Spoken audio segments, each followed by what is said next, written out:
ये है जहां न्यूज़। बिस्मिल्लाहिर्रहमानिर्रहीम।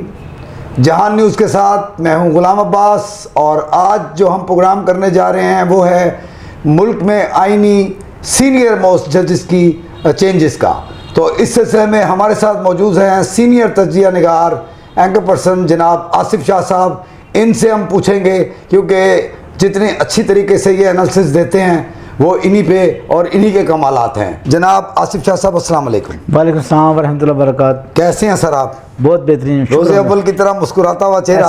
ऐसे ही सर जी, ये जो मुल्क में आईनी तब्दीली हुई है इसको आप किस नज़र से देखते हैं? बड़ी अच्छी बात की। ये जो तरमीम है 26वीं आईनी तरमीम, ये बड़े अरसे से इसका शोर पड़ा हुआ था, लेकिन अरूज जो आया वो इस महीने में आया, यानी अक्टूबर में आया। इसमें बड़ी तब्दीलियाँ मतवक्को थी और बड़े ज़ोर व शोर से तब्दीलियाँ होने जा रही थी, लेकिन PTI की तरफ से बड़ी सख्त मुखालफत थी कि ऐसी तब्दीलियाँ नहीं होंगी, ये आइन के ख़िलाफ़ हैं। ये तरमीमें अगर हो गई तो पार्लियामेंट का बहुत नुकसान हो जाएगा। लेकिन इसके साथ साथ जो पार्लियामेंट हुकूमत थी वो चाह रही थी ये बहुत ज़्यादा ज़रूरी है, इसके बाद हुकूमत आगे नहीं चल सकती। यही कशमकश थी और बहुत सी पेशीन गोइयाँ की जा रही थी। और इसी तरह आपने देखा जिस तरह मौलाना फजल रहमान के जैसे कह लें दरबार में हाज़री हो रही थी, कभी शहबाज शरीफ साहब की हो रही थी वज़ीर पाकिस्तान की, कभी सदर पाकिस्तान की हो रही थी, और कई मरतबा बिलावल भुट्टो साहब ने वहाँ पर हाज़री दी। इसी तरह गाए बगाए और पे दर पे जो एंट्रियाँ पड़ रही थी वो PTI वालों की पार्टी थी, उन्होंने बड़े ज़ोर शोर से उनसे किया। मसौदा कई हाथों में तब्दील हुआ। आखिरकार यह तय पाया, बड़ी लंबी स्टोरी है लेकिन उसको मैं शार्ट करूँ। आखिरकार तय पाया कि मौलाना फजल रहमान ने जो मसौदा दिया है उसको आखिरी शक्ल दी गई और उस पर वोटिंग की गई। शुरू में यह था कि आइनी अदालतें बनाई जाएंगी अलग सी, लेकिन फिर मौलाना फजल रहमान और PTI वालों ने कहा कि आइनी अदालतें ना बनाएं बल्कि आइनी बेंच बना दें। तो फिर उसको कहा गया कि ठीक है जी, इसको आइनी बेंच बना दें।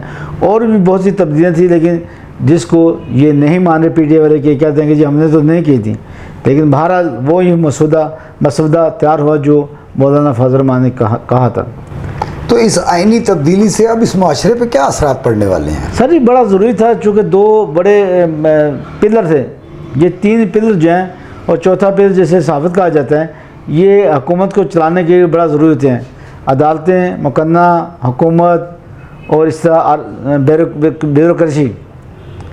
लेकिन इसके पीछे कई महीनों से कह लें या साल से कह लें ये कशमकश चली आ रही थी कि मैं बड़ा, वो कहते थे हम बड़े। जब भी कोई तरमीम लेके आते थे, जब भी कोई फैसला आता था, करारदाद पास होती थी, तो अदलिया उस पर फ़ौरन एक्शन ले लेती थी, 100 मोटर एक्शन लेती थी, जिससे वो तब्दीली तो हो ही जाती थी, लेकिन उसमें बहुत सा बिगाड़ पैदा हो जाता, बहुत सी पेशियाँ चली जाती थी, बहुत सी तरक्कियाँ पड़ जाती थी और वो काम बड़ी मुश्किल से होता था, जो कि बड़ी आसानी से होना चाहिए था। क्योंकि पार्लियामेंट कहती है कि को ताकत का सरचश्मा जो आवाम है, लेकिन जो ऑर्डर देने की पोजीशन में जो ताकत है, जिसे कहते हैं सुपर ताकत या सुपर मेसी, वो होनी चाहिए, सुपर मेसी जो है वो होनी चाहिए पार्लियामेंट की। लेकिन इसी कशमकश के अंदर हालात यहाँ तक पहुँच गए कि दोनों आमने सामने आ गए। इसी तरह एक महकमा और था इलेक्शन कमीशन, वो जो ये फैसला करती है सुप्रीम कोर्ट, इलेक्शन कमीशन उसको प्रोलॉन्ग कर देता था कि हम मानते थे हैं आपकी बात को, लेकिन इम्प्लीमेंट करने के लिए ये शिकें बड़ी ज़रूरी हैं। उस वजह से होता ये था कि वो काम खटारे में पड़ जाता था। अभी अब आपने देखा कि जो आज़ाद उम्मीदवारों की सीटें, मखसूस सीटें जिसे हम कहते हैं, उसका कितनी देर से चल रहा था, बल्कि 8 जजेस ने उस पर फैसला भी दे दिया, लेकिन इलेक्शन कमीशन अभी तक उसको प्रोलॉन्ग करता चला जा रहा है। वो फैसला हक में था या गलत था, वो हम उससे बात नहीं कर रहे, क्योंकि हम किसी पार्टी का हिस्सा नहीं हैं और ना ही बनना चाहते हैं। तो हम ये सिर्फ चाह रहे हैं कि सिस्टम के अंदर जो ख़राबियाँ थी, जो खामियाँ थी, उसको किस तरीके से पूरा किया जाए। भारत आवाम जो वोट देते हैं वो पार्लियामेंट को देते हैं, पार्लियामेंट को इख्तियार देते हैं कि वो कानून साजी करें, और जो तशरीह का दिया हुआ था वो दिया हुआ था अदालत को, सुप्रीम कोर्ट को।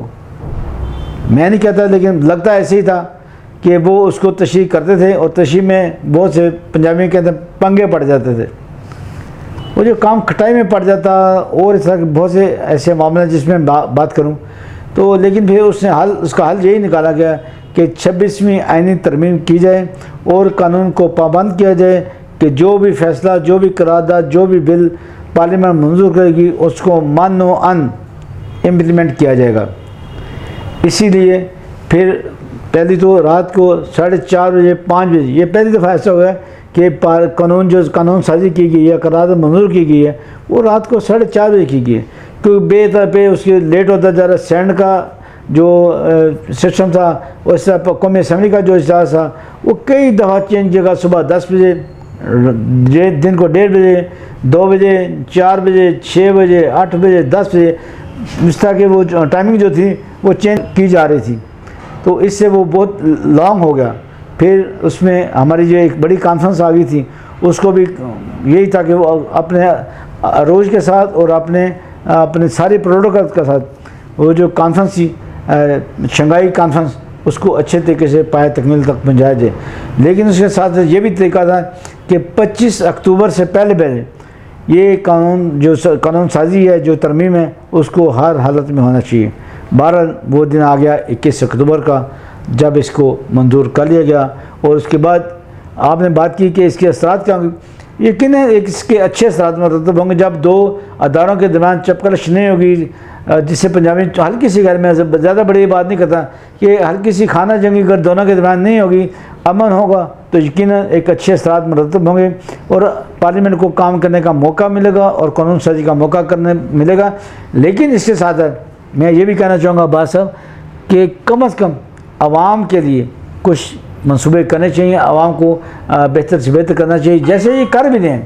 लेकिन इसकी स्पीड चूँकि बहुत स्लो है, आवाम के अंदर बहुत इस्तराबी पोजीशन पाई जा रही है कि जल्द अज अच्छी हुकूमत बने, अच्छी हुकूमत काम करे, ताकि इस मुल्क के अंदर लोगों को हम मिसाल दे सके पाकिस्तान एक गुड गवर्नेंस का दौर से गुजर है।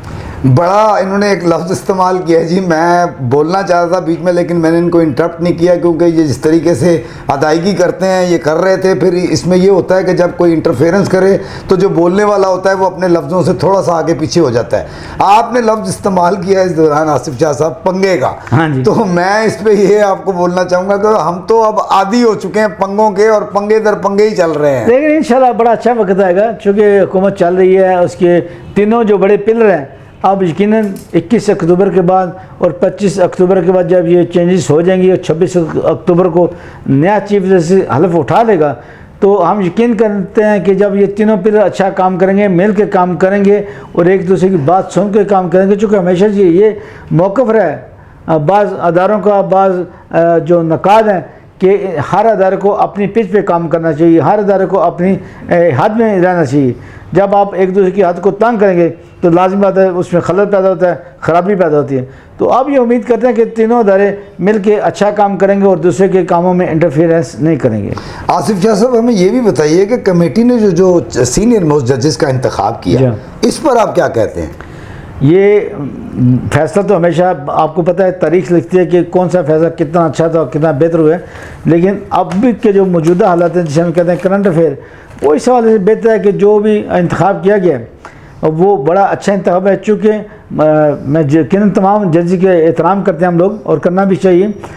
तीनों जज माशाल्लाह मोस्ट सीनियर हैं और बड़ी बात है कि उन्होंने बड़े अच्छे अच्छे फैसले तारीख में लिखे हैं। भुट्टो का जो इसका फांसी का फैसला था उस पर ये अपना यहिया साहब मौजूद थे, और भी जो मंसूर साहब ने फैसले की वो भी बड़े अच्छे फैसले थे। इस तरह जो तीसरे जज थे उन्होंने बड़ा अच्छा किया। लेकिन बात ये थी कि जो जस्टिस मंसूर साहब थे उनको पीटीआई ने और सोशल मीडिया ने, जो कि मैं यकीन करना चाहूँगा कि वो पीटीआई का सोशल मीडिया उसने इतना पोलिटिसाइज कर दिया था कि अगर वो आ गया तो फिर ये हो जाएगा, फिर वो हो जाएगा, हुकूमत की ऐसी की तैसी हो जाएगी, फलां हो जाएगा। मतलब इस तरह की बातें अगर थी भी, अगर आपके कुछ रिजर्व थे भी, अगर आपकी कुछ उसमें अपनी वर्किंग थी तो उसको कंट्रोल रखते, उसका फ़ैसला आने देते। इसीलिए उन्होंने उसको नहीं किया। अदालत ने जो कमेटी बनी है उन्होंने इसको नहीं रिकमेंड किया, और इसी तरह जो दूसरे जज थे उनका भी इसी तरह फैसला आ गया था, ये भी प्रो हुकूमत के हैं, प्रो नून लीग के हैं, प्रो ऐसे हैं। तो फिर आखिरकार फैसला यही सब की तरफ है। एक अच्छे पढ़े लिखे हैं, अच्छी सन से उन्होंने तालीम हासिल की है, इस तरह बैरून मुल्क से भी उन्होंने तालीम हासिल की है और एक अच्छा मुकाम रखते हैं अदलिया के अंदर।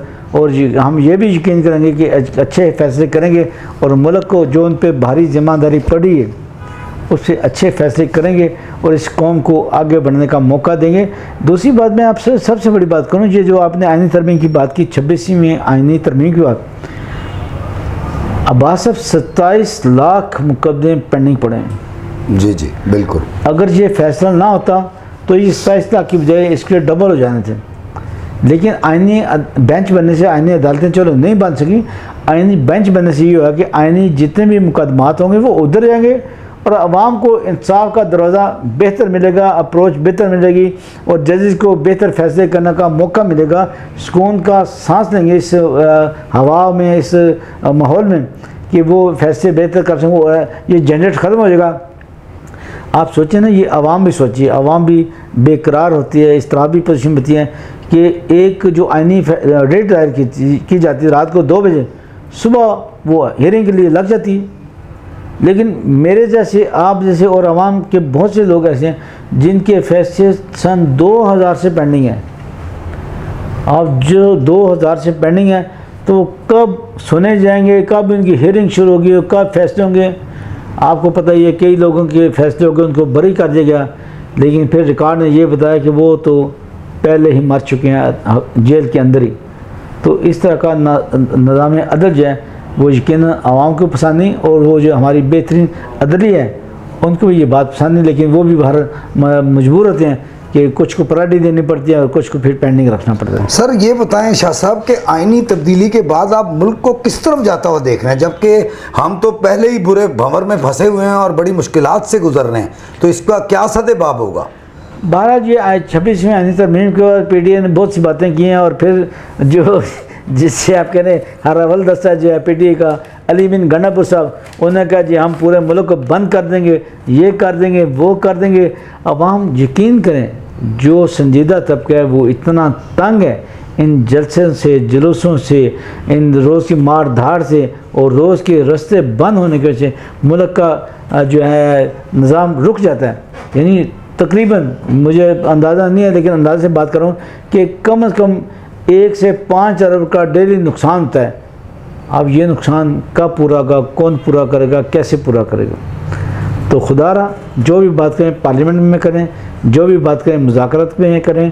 दुनिया की 2 बड़ी जंगें आखिर उनका जो हल निकलता था वो टेबल पे निकलता और टेबल भी निकलता अच्छा लगता है। PTI का अब इस तब्दीली के बाद क्या मौक़िफ़ होगा और अब इनकी नई हिकमत अमली PTI की क्या होगी? देखें जी, कुछ भी हो सकता है, चूँकि वो तो जो जेल में बैठे हैं वो जो बताएंगे, जो करेंगे, वो ही बैरिस्टर साहब और की जो मौजूदा कबीना है उसी के मुताबिक अमल करेंगे।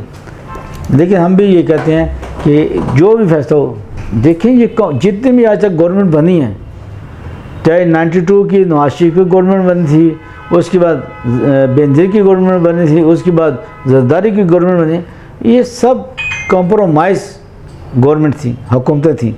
कुछ लो और कुछ दो के पैमाने पे ये अमल हुआ था। अब भी ऐसा हो रहा है और आइंदा भी ऐसा ही होता रहेगा, क्योंकि जब आप किसी को कुछ देंगे नहीं तो आपको चलने नहीं देगा। मैं भी ये कहूँगा बैरिस्टर साहब बड़े काबिल हैं, बड़े अच्छे हैं, बड़ी समझ बूझ रखते हैं। वो जेल से जो अहकाम आते हैं या जो बाहर की सूरत है वो उनको बताएं कि बानी PTI को कि ये सूरत है, ये सिस्टम है, इसको मज़ीद बेहतर करना चाहिए, हमें अब इंतखाबात का इंतज़ार करना चाहिए। देखें अभी अगर फिर एक गवर्नमेंट ड्रॉप हुई तो फिर कितना नुकसान होगा। जी बिल्कुल, इनको 5 साल अब गवर्नमेंट को देने चाहिए कि करें, जो भी करेंगे फिर बाद में बोलने के काबिल तो नहीं रहेंगे ना। मुल्क को तो ना ये लोग मुश्किलात में डालें। बिल्कुल ऐसी, कभी कहा जाता था कि ये मुल्क श्रीलंका बन जाएगा, कभी ये कहता था डॉलर 350-400 भेजेगा। ये बहुत सी बातें आपने भी सुनी, मैंने भी सुनी, आवाम ने भी सुनी। अच्छी है बुरी है गवर्नमेंट वो आपके सामने है, लेकिन ये बात मानना पड़ी कि उसने कई महीनों से डॉलर को कंट्रोल करके रखा है, महंगाई को कंट्रोल रखा हुआ है। मैं खुद अपनी मिसाल देता हूँ, एक छोटी सी मिसाल देता हूँ। जब भी मैं बाज़ार जाता था तो रेट बड़े होते थे। एक बड़ी छोटी सी मिसाल देता हूँ, कार्टन जो दूध का है वो कभी 1600 का था, 4 साल पहले जब मियाँ नवाज शरीफ की गवर्नमेंट थी, उसके बाद ये गवर्नमेंट आई तो 1800 का, 2200 का, 3500 का, अब 4000 से लेके 4200 तक वो है। तो आप मुझे बताएं आवाम कहाँ पे जाए? ये सिर्फ एक बात बता रहा हूँ कि उसकी कीमतें डबल होगी। इसके साथ मैं खुद चूँकि मरीज़ हूँ, मैं अपनी बात करूँ, मुशाहिदे की बात करूँ, मैं खुद चूँकि दिल का मरीज़ हूँ, शुगर का मरीज़ हूँ और दूसरी बीमारियाँ, लेकिन जब भी अब भी जाता हूँ तो कीमतें बढ़ी होती हैं। तो खुदा उनको कंट्रोल किया जाए, उनकी कीमतें दिन ब दिन बढ़ती जा रही हैं और लोग बहुत तंग हैं। गरीब जो तबका है जो दवाइयाँ नहीं खरीद सकता, खुदा उनके लिए आसानियाँ पैदा करें, आपको दुआएं देंगे। आखिरी बात देखें, इसी गवर्नमेंट ने शाह साहब अभी SCO कॉन्फ्रेंस करवाई जी है। जी। और दुआ गो होना चाहिए और बड़े हौसले से चलना चाहिए कि अल्लाह करे ये जो कॉन्फ्रेंस की गई है इसमें हमारा पाकिस्तान फले फूले और कम से कम आवाम तो खुशहाली की तरफ जाए ना। बड़ा कुछ अच्छा, तो इसके रिजल्ट जाएंगे। बड़ी अच्छी बात की आपने अब्बास साहब। ऐसी कॉन्फ्रेंस की जब होती है ना तो उसका पूरा इमेज दुनिया में जाता है कि अच्छा हुआ था, बुरा हुआ था। हम खुद भी उस वक्त कहते थे कि अली अमीन गंडापुरी को उस वक्त चढ़ाई नहीं करनी चाहिए थी इस्लामाबाद के अंदर, जबकि वो कॉन्फ्रेंस हो जाती, फिर जो दिल करते। हमारे अपने इख्तलाफात हैं, हम आपस में लड़ते रहेंगे, लड़ना भी चाहिए, क्योंकि एक दूसरे के बात का उन्हें सुनना गवारा अच्छे तरीके से नहीं करते, तो बात को सुनना भी चाहिए और कभी अपने हक़ों के लिए लड़ना भी पड़ता है। हो सकता है, मैं नहीं कहता अली अमीन गुंडापुर साहब अपने हक़ में होंगे, लेकिन वो वक्त मुनासिब नहीं था और इसीलिए शटल डोर जो पॉलिसी चली तो फिर को थोड़ा सुकून आया, तो वो काम अच्छे ख़त्म हो गया। लेकिन आपने देखा कि वो जो शंघाई तावन थी कॉन्फ्रेंस, वो इतनी मजबूत थी, उसके अंदर 2 एटॉमिक पावर थी, उसके अंदर बड़ी बड़ी कुव्वतें थीं, 2 क्या बल्कि इंडिया पाकिस्तान 4 एटॉमिक कुव्वतें थीं, ठीक है। 2 वेटो पावर थी, रशिया और चाइना, और इसी तरह बाकी मुल्क के खत्े के जो मुल्क थे वो भी बड़े पावरफुल थे, ख़ासतौर पर ईरान। तो बाकी मुल्क जो है उनको हम काबिल एहतराम समझते हैं। तो ये इतनी बड़ी कॉन्फ्रेंस इस हुकूमत ने किया, बाकी खराज तहसीन है और इसको मज़ीद बेहतर होना चाहिए और इस तरह की कॉन्फ्रेंस और होना चाहिए जाके मुल्क का अमन भी हो और इस मुल्क के अंदर इन्वेस्टमेंट हो। चूँकि मेरे ख्याल के मुताबिक तकरीबन 11 अरब की इन्वेस्टमेंट इस कॉन्फ्रेंस ने दी अभी तक, और आगे जो माहदे चल रहे हैं जो चलेंगे वो इसके और दूररस असरात मरतब करेंगे। इजाज़त चाहने से पहले मैं शुक्रिया अदा करूँगा हमारे मेहमान जनाब आसिफ शाह साहब का। कैसी खूबसूरती से तज्जिया निगारी करते हैं, ये होता है एक अच्छा तज्जिया निगार। और इस दुआ के साथ कि अल्लाह करीम हमारे इस मुल्क को अब फलता फूलता और इसी तरह रमा दमा रखे, इस दुआ के साथ इजाज़त चाहूँगा। मैं हूँ गुलाम अब्बास।